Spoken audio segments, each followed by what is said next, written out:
You have been heard, and something profound is already being set in motion for you. This pertains to that singular, inescapable truth you carry, the decision you persistently defer, the direction that tirelessly calls to you.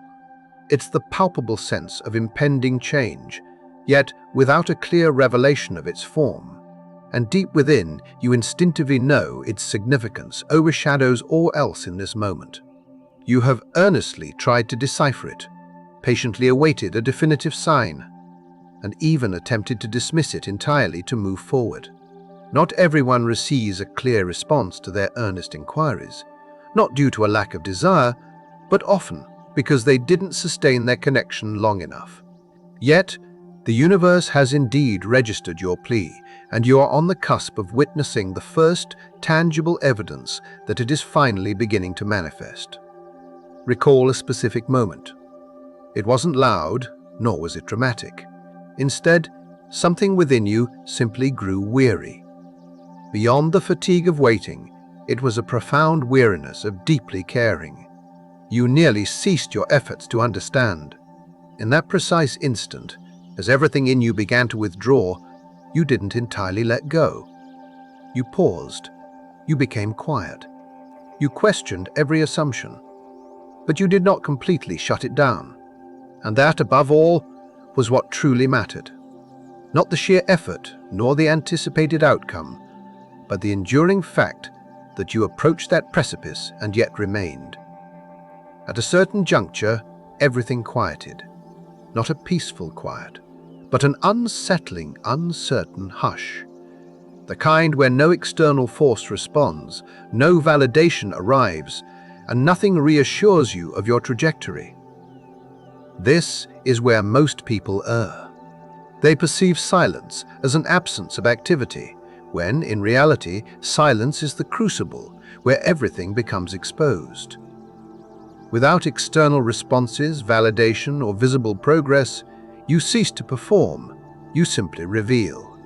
What you undertook when no one was reacting to you holds far greater weight than anything you did under the gaze of observers. Consider this. When eyes are upon you, it's effortless to maintain consistency, to project belief, to persist when feedback, encouragement, or even mere acknowledgement is present. But when all such external stimuli dissipate, something else invariably takes over. It's your default self, not the disciplined persona, nor the version seeking approval, but the authentic one that emerges when absolutely nothing is expected of you. This period, in truth, was never a pause or a delay. It was a profound act of exposure. Every subtle decision you made during that time, whether you pressed on, whether you decelerated, whether you questioned everything, yet remained intrinsically connected. That was the essence. It wasn't dramatic or outwardly visible, but rather a precise, almost imperceptible process that most fail to recognize as being observed. Because here is the profound truth. Most people never realize that silence does not diminish pressure. It merely removes the audience. And once the audience is gone, what remains is the sole reality. Some individuals crumble in that void, not from inherent weakness, but because their internal foundations were never as solid as they believed. They yearned for external reactions, sought tangible signs, needed external affirmation to confirm their path. You, however, lacked that, yet you did not vanish from it entirely. Perhaps you slowed your pace. Perhaps you harbored doubts. Perhaps you ceased all discussion about it. Nevertheless, an undeniable part of you remained connected, even if it communicated more quietly than before. Not every truth is destined for universal understanding. Some insights only become intelligible once you've reached a certain internal threshold, often without consciously realizing it. Had you encountered this message earlier, its impact would have been different. You might have interpreted it in another light, dismissed it, or regarded it as just another fleeting idea without substance. But right now, there is an undeniable specificity to it. Not loud, not overwhelming, but remarkably precise. This resonance is not arbitrary. It signifies that you are at a point where certain truths are beginning to align. Not because they have suddenly become true, but because you are finally able to perceive them without force or effort. This is precisely where many become confused. They mistake being in the right place at the right time for some dramatic, exclusive form of selection. This is not that. This is alignment, not selection. You weren't singled out or chosen. Rather, you persisted long enough, paid attention with sufficient diligence, and underwent enough internal transformation to finally recognize something that was always present, yet never overtly obvious.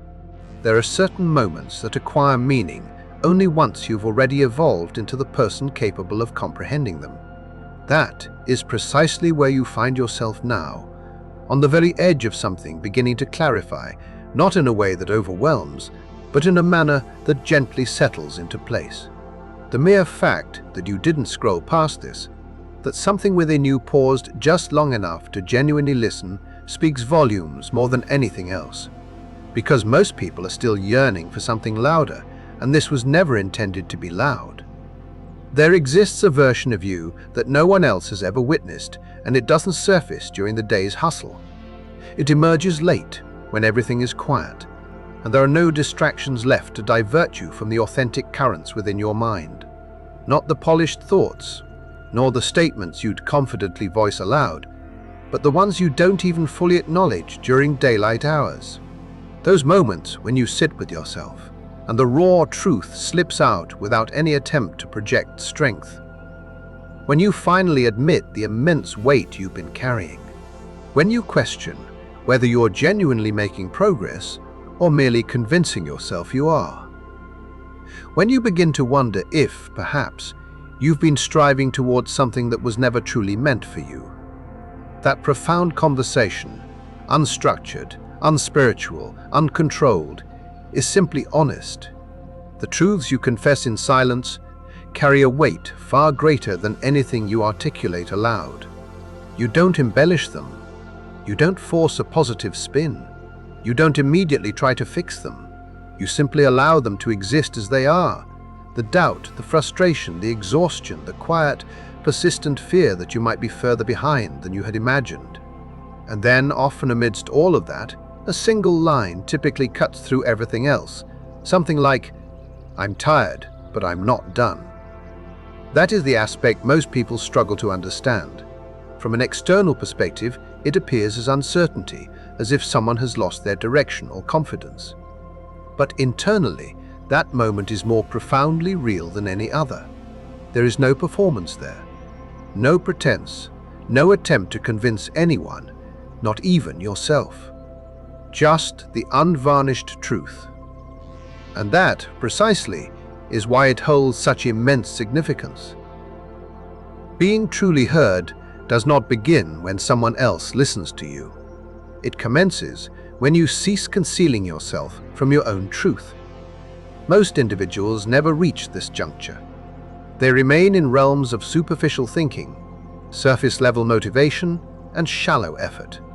They never permit themselves to genuinely confront their feelings without immediately trying to alter them.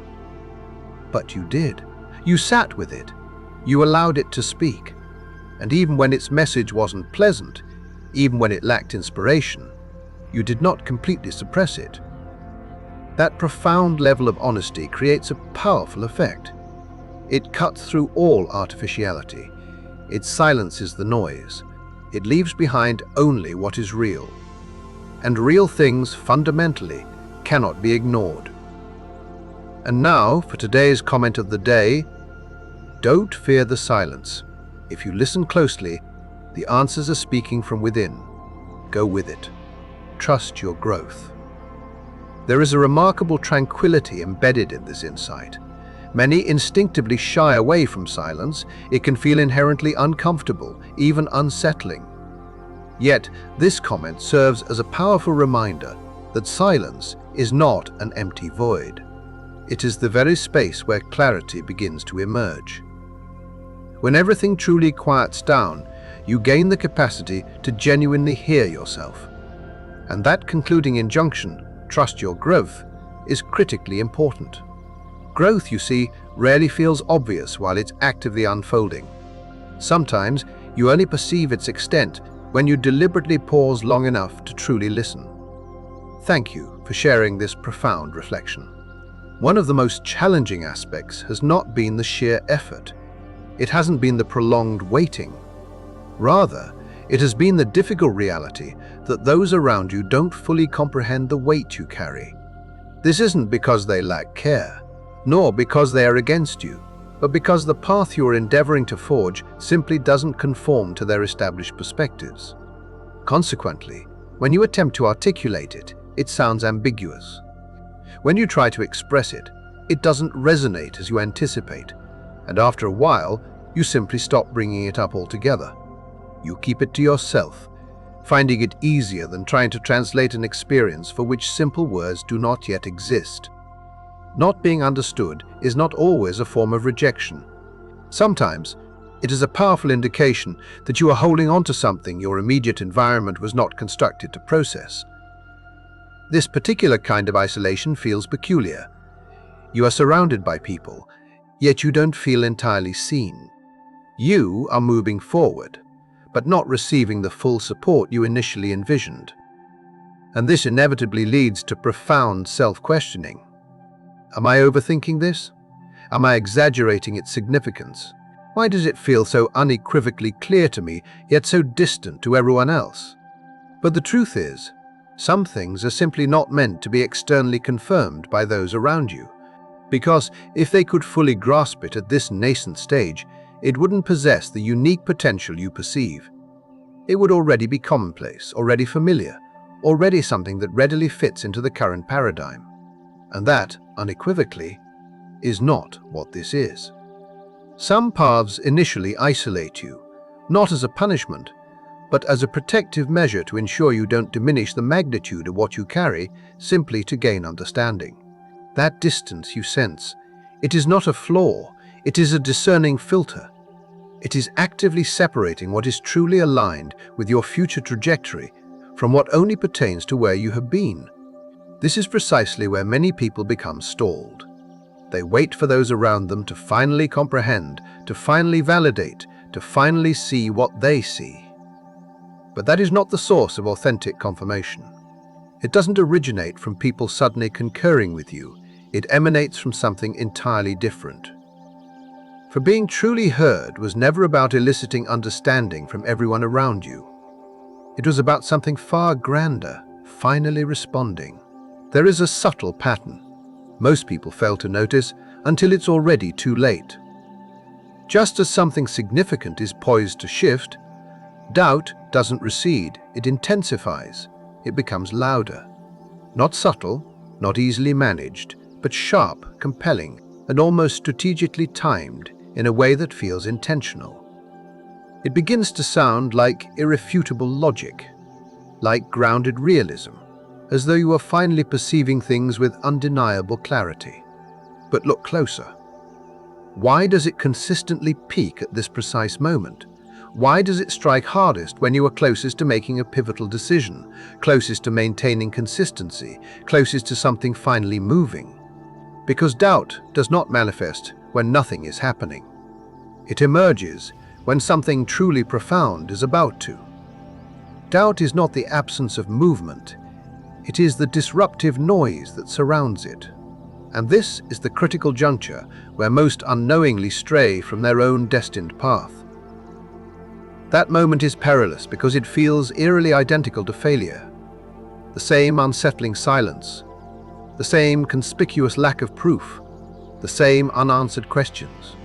Consequently, people mistakenly assume it ischia, failure, and retreat. Not because their efforts were in vain, but because they simply couldn't discern the crucial difference. The final, arduous stretch looks precisely like the moment just before you surrender. And everything you have invested into this journey, the unwavering effort, the relentless persistence, the numerous times you continued even when logic seemed absent, none of it was ignored. It did not vanish. It was not lost. It accumulated. Every instance you remained when it would have been easier to depart, Every time you pressed forward without external confirmation, every decision you made not to completely disconnect, that built something profound. Because what you have been earnestly asking for hasn't been passively waiting to simply drop into place. It has been actively taking shape in ways you cannot yet perceive. There are experiences you've navigated that you don't openly discuss, not because they are insignificant, but because they are profoundly difficult to explain without feeling as though you're either overreacting or being utterly misunderstood. These were moments that fundamentally altered your thinking, your capacity for trust, and your very way of moving through the world. Over time, you probably attempted to rationalize them in a manner that felt acceptable. You told yourself it was an essential part of growth, that it made you stronger, that it inherently served a purpose. Yet, before any of that, before assigning meaning, before extracting lessons, before striving to transform it into something useful, there exists a simpler, more fundamental truth that most individuals bypass. It was real. What affected you so deeply was not a figment of imagination. It was something your entire being recognized as intrinsically important. And not everything that occurred was fair. Not everything was balanced. Not everything arrived at an opportune time, or in a manner you could easily handle. Some things, quite simply, were just a lotter. And the core issue isn't solely what happened. It is that it was never fully acknowledged, not properly, not in a way that permitted you to genuinely process it without minimizing its impact or rushing past it. So, you carried it quietly. You adjusted. You moved forward. You learned how to function with it, rather than fully addressing it. But that adaptation does not erase it. You do not have to reframe something before you have even allowed yourself the full scope of feeling it. You are not overly sensitive. You are not exaggerating. You are not fabricating something out of nothing. You experienced something deeply meaningful, and your reaction to it was entirely rational and valid. And the profound fact that you are still here, still moving, still endeavoring to navigate things even after everything you have been compelled to carry, that speaks more eloquently than anything else. Because whatever it was, it did not ultimately defeat you. Most people journey through this phase with a constant subtle pressure in the background, a quiet conviction that they ought to be further along by now, that certain aspects of their lives should already be resolved, that they shouldn't still be grappling with the same recurring patterns, the same persistent doubts, the same unresolved parts of themselves. This transforms into a pervasive internal tension where every action you take feels slightly behind where you believe you are supposed to be. However, that entire pressure is predicated upon a fundamental misunderstanding, because the version of you that successfully navigates this period, the one who achieves stability, who constructs something genuinely substantial, who discovers that profound sense of clarity and peace you have tirelessly sought, is not looking back at you with any hint of disappointment. Quite the contrary. The person you are inexorably becoming does not resent how long this journey has taken. They possess a profound understanding of why it simply could not have unfolded any faster. That future iteration of you vividly recalls precisely what this current stage felt like. They remember its inherent ambiguity, how burdensome certain days truly felt, how many times you had to persevere without knowing if it was even leading anywhere meaningful. They do not look back and conclude that you should have performed better. Instead, they look back and unequivocally recognize that you endured through something that most individuals would have undoubtedly abandoned. And this realization fundamentally reorients how this present moment ought to be experienced. Because instead of propelling yourself forward from a place of chronic frustration or harsh self-judgment, constantly attempting to self-correct or artificially accelerate progress, there exists an alternative way to inhabit this particular chapter of your life. It is a quieter, more profoundly stable approach that does not rely on forcing advancement. It embodies the mindset of someone who already possesses an inner knowing of how this ultimately concludes. Confidence, truly understood, is not always expressed loudly. Sometimes, it manifests as the serene, internal understanding that you are already precisely on the path that is genuinely working for you. If you truly reflect upon it, the version of you that ultimately reaches that desired point does not arrive there by despising where they began. They do not get there by perpetually feeling as though they are failing in the present moment. They arrive by steadfastly staying, by consistently continuing, by gracefully allowing things to unfold at their own necessary pace.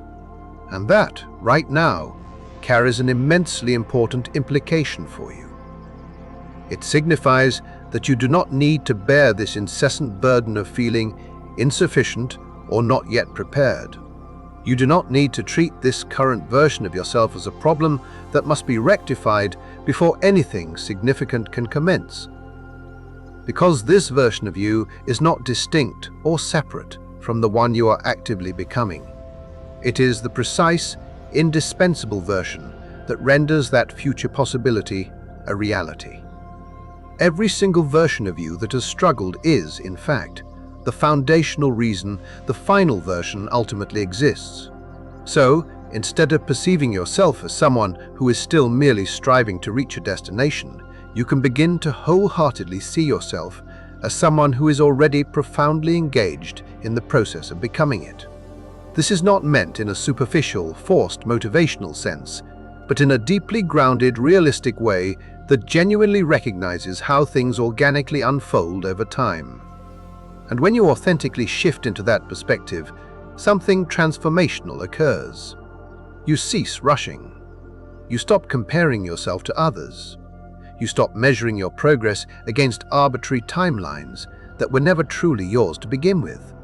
And you begin to move in a manner that feels considerably more stable because it is no longer driven by external pressure. It is propelled by the quiet, inherent understanding that this process is indeed working, even if its full manifestation has not yet overtly revealed itself. There exists a distinct difference between receiving something entirely new and experiencing the return of something familiar. And most people can intuitively sense this immediately, even if they struggle to articulate it. When something new enters your life, it often feels unfamiliar, demanding adjustment, like stepping into an experience you've never encountered before. But when something is returned, the sensation is profoundly different. It feels recognized. It feels as though something that was always intrinsically yours is finally being restored to its rightful place. Restoration, in its essence, does not feel like a gain. It feels like a missing piece has been gently placed back, precisely where it belongs. And what is currently moving toward you aligns far more closely with that second, resonant feeling. Because along your journey, whether you consciously realized it or not, there were certain elements that subtly slipped out of your life. Not always dramatically, not always all at once, but gradually, incrementally. Specific facets of yourself became quieter. Certain profound ways you once felt became less accessible. Particular expectations you held for your life slowly faded as they no longer seemed realistically attainable. Confidence, clarity, an undeniable sense of direction, even a certain lightness that once came so naturally. At some point, these became more distant. You didn't lose them entirely, but you certainly lost easy access to them. And over time, you adapted to that new reality. You learned how to function without them. You meticulously constructed ways to keep moving forward, even when those essential parts of yourself felt remote. But that, absolutely, does not signify they were gone for good. If you are still here, still lending your attention, I genuinely appreciate your continued presence. If something within this message resonated with you, even in the smallest way, please do not rush to analyze it, nor attempt to transform it into something overly complicated. Simply allow it to sit. Allow it to settle deeply within you. You do not need to relentlessly chase what is coming. You do not need to force clarity or aggressively push things into their designated places. What is truly meant to meet you is already in motion, heading directly in your direction. Even if you cannot yet fully perceive it, just keep showing up in the earnest, authentic way you consistently have. Remain honest with yourself. Stay steady in your resolve. That, in this very moment, is more than enough.